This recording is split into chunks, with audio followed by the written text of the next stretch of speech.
नमस्कार दोस्तों। आज दुनिया भर में ऐसी खोजें हो रही हैं जिन्हें देखकर जानकार भी हैरानी में पड़े हैं कि इन जगहों को किसने और किस लिए बनाया होगा, और ख़ासकर इन्हें बनाने की तकनीक की जानकारी इन सभ्यताओं के पास कहां से आई, जिनके बारे में जानकारों की राय बटी हुई है। तो ऐसी ही कुछ खोजें आज हम देखेंगे। तो वीडियो शुरू करते हैं। ब्रिज ऑफ गिरशू। आपने कभी सोचा है कि सबसे पहला पुल किस सभ्यता ने बनाया था? आपके दिमाग में नाम आएगा रोमन या इजिप्ट सभ्यता का, लेकिन नहीं, मैं कहूँ कि वो जगह इराक में है तो जी हाँ, ये बात करीबन 5000 साल पहले की है। ये जगह थी गिरशू की, जहाँ सुमेरियन सभ्यता के लोग रहा करते थे। यहाँ की खुदाई 1920 में शुरू हुई थी। तब यहाँ एक संरचना मिली थी जिसे जानकार एक डैम समझकर भूल गए, पर कई सालों बाद इस जगह की और खुदाई करने पर पता चला कि इसके नीचे से पानी निकलने के हिस्से बने हैं। अब इस इमारत को देखकर साफ कहा जा सकता है कि ये एक पुल था जो अपने समय का इकलौता है। अब इस जगह के महत्व को देखते हुए इस जगह को सुरक्षित करने का काम किया जा रहा है। फुकियोसिस। दुनिया की प्राचीन सभ्यताओं से हमें पता चलता है कि सभ्यताएं वही टिक पाईं जिनके पास पानी के स्रोत थे, जैसे कि हमारी सिंधु घाटी की सभ्यता को देख सकते हो। अभी कुछ ही समय पहले पेरू में ऐसी ही खोज हुई है। आप नेस्का लाइंस के बारे में तो जानते होंगे। उन्हीं लाइंस को बनाने वाली सभ्यता ने पानी को इकट्ठा करने के खड्डे बनाए हैं, जिसमें काफ़ी अच्छी मात्रा में पानी बना रहता होगा। इस जगह को फुकियोसिस नाम दिया गया है। इस जगह को देखकर पता चलता है कि नास्का लोग पानी को कितनी अहमियत देते होंगे। यहाँ जानकार बताते हैं कि नास्का लोग पानी को सिंचाई, पीने और रोज़मर्रा के काम में इस्तेमाल करते थे। ऐसी जगहों को देखकर पता चलता है कि कई सभ्यताएं अपने समय से काफ़ी आगे थीं। Monkey jar. ये मंकी जार जिसे आप देख रहे हो, अगर मैं कहूँ कि ये जार करीबन 2500 साल पुराना है, पर इसकी चमक आज भी वैसी की वैसी है। ये जार मैक्सिको के टेक्सकोको प्रांत की खुदाई में मिला था और आज ये जार मैक्सिको के एंथ्रोलॉजी म्यूजियम में रखा है। इस जार को बनाया था एज़टेक सभ्यता ने। इस मंकी जार की चमक को देखकर जानकार भी हैरान हैं। ये जार एक ऐसे पत्थर से बनाया गया है जिस पर काम करना बहुत ही कठिन है और इसे बनाने में चाकू जैसे औजारों का इस्तेमाल किया गया है। लेकिन ये जार तब के लोगों ने क्यों बनाया होगा, इसका सही जवाब तो नहीं पता, लेकिन जानकार मानते हैं कि ये जार पूजा पात्र के रूप में इस्तेमाल किया जाता होगा।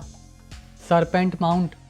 अमेरिका के ओहायो में एक पहाड़ पर सांप जैसी आकृति बनी है, जिसकी खोज के बाद से ही जानकार हैरानी में है कि इसे किसने और क्यों बनाया है। ये सांप की आकृति 411 मीटर लंबी है और इसके मुंह के पास एक गोल आकार बना है।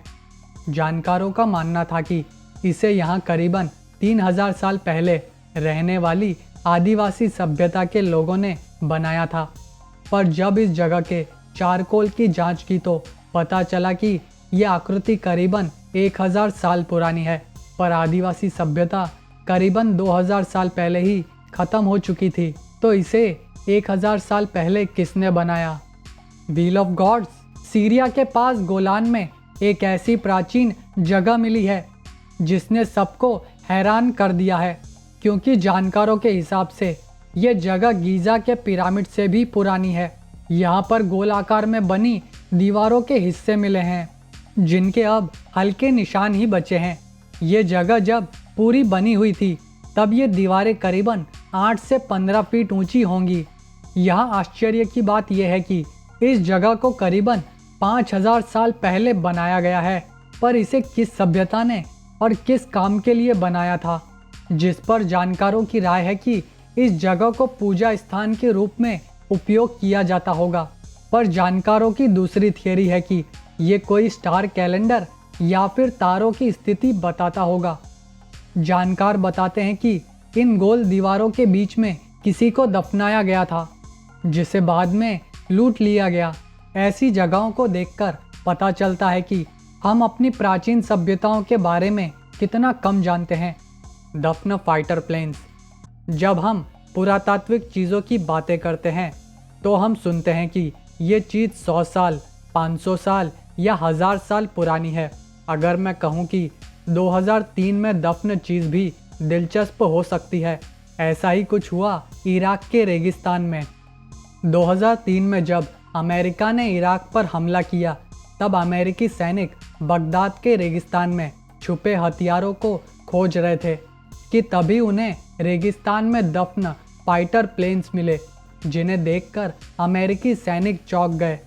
वहाँ करीबन 12 फाइटर प्लेन्स मिले, जिनके हिस्सों को अलग अलग करके रेत से ढक दिया गया था ताकि उसे कोई देख ना सके और ज़रूरत पड़ने पर इन हिस्सों को जोड़कर फिर से प्लेन बना सकें और इनका इस्तेमाल किया जा सके। पर उससे पहले ही अमेरिकी सैनिकों ने इन्हें खोज लिया। ये वीडियो आगे देखने से पहले मैं आप सभी से कहूँगा कि अगर आपने मेरे चैनल को सब्सक्राइब नहीं किया है तो सब्सक्राइब कीजिए और बेल आइकन को भी प्रेस करना मत भूलिएगा। John Russell's moon. चांद हमेशा से ही धरती का अभिन्न अंग रहा है और इसके बारे में जानने के लिए वैज्ञानिक उतावले रहते थे। बल्कि 19वीं सदी में देशों के बीच में होड़ सी लगी हुई थी कि कौन चांद पर पहले कदम रखता है, जिसमें अमेरिका कामयाब रहा और चांद की सतह का नक्शा बनाया। पर चांद का नक्शा सन 1797 में जॉन रसल ने भी बनाया था। ये चांद का नक्शा आधा बना है। इस आधे नक्शे को बनाने में रसल ने अपनी ज़िंदगी के 30 साल लगा दिए। जानकार बताते हैं कि ये मॉडल काफ़ी सटीक है क्योंकि इसमें चांद के छोटे से छोटे खड्डे को दिखाया गया है। पर इस तरीके की बारीकी से चांद का नक्शा रसल ने कैसे बनाया, ये आज भी एक रहस्य है। डेवल्स क्रॉक्सक्रूज। 19वीं सदी के मध्य में अमेरिका के नेब्रास्का में स्पाइरल शेप के हिस्से मिले, जिन पर 1891 तक कोई ध्यान नहीं दिया गया। बाद में इनकी जांच की E.H. बार्बर ने, जो इन्हें देखकर चौंक गए। पर जब इन्होंने इसे खोदा तो इसके अंदर जानवरों की हड्डियां मिली। जब उन्होंने हड्डियों की जांच की तो पता चला कि ये हड्डियां करीबन 2 करोड़ साल पुरानी हैं। पर ये हड्डियां इस स्पाइरल शेप के हिस्से में क्यों रखी गई हैं, इसका आज भी कोई जवाब नहीं है। Mechanised gears. कई बार खुदाई में ऐसी आधुनिक चीज़ें मिलती हैं जो उनके समय से मेल नहीं खाती हैं और समझ नहीं आता है कि वो वस्तु उस समय किसने और किस लिए बनाई होगी।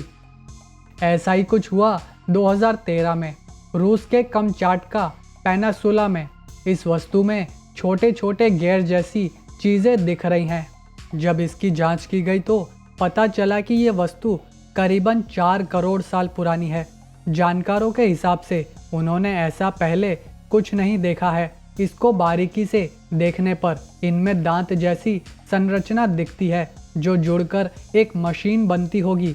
पर यही तो रहस्य है कि ये वस्तु इतनी पुरानी कैसे हो सकती है। Viking run stones. आज हम देख सकते हैं कि लोग धरती को किस तरह से नुकसान पहुंचा रहे हैं। आज हम बात करते हैं क्लाइमेट चेंज की और किस तरह से अंटार्कटिक के ग्लेशियर पिघल रहे हैं। ये बातें किसी से छुपी नहीं हैं। लेकिन मैं कहूँ कि कई सौ साल पहले हमारे पूर्वज भी पर्यावरण में हो रहे बदलावों की बातें करते थे, जिसका सबूत है स्वीडन की नदी वेट्रन के किनारे मिला ये पत्थर। ये पत्थर करीबन 1000 साल पहले वाइकिंग सभ्यता ने बनाया था और इस पत्थर पर गर्मी और ठंडी के मौसम में हो रहे बदलाव को लेकर चिंता जताई है। ये बातें पता चली जब स्वीडन की एक यूनिवर्सिटी ने इस पत्थर पर रिसर्च की। रिसर्च में लिखा है कि ये पत्थर जिस समय का है उस समय यहाँ कई ज्वालामुखी विस्फोट हुए थे जिसमें कई सौ लोगों की मौत हुई थी।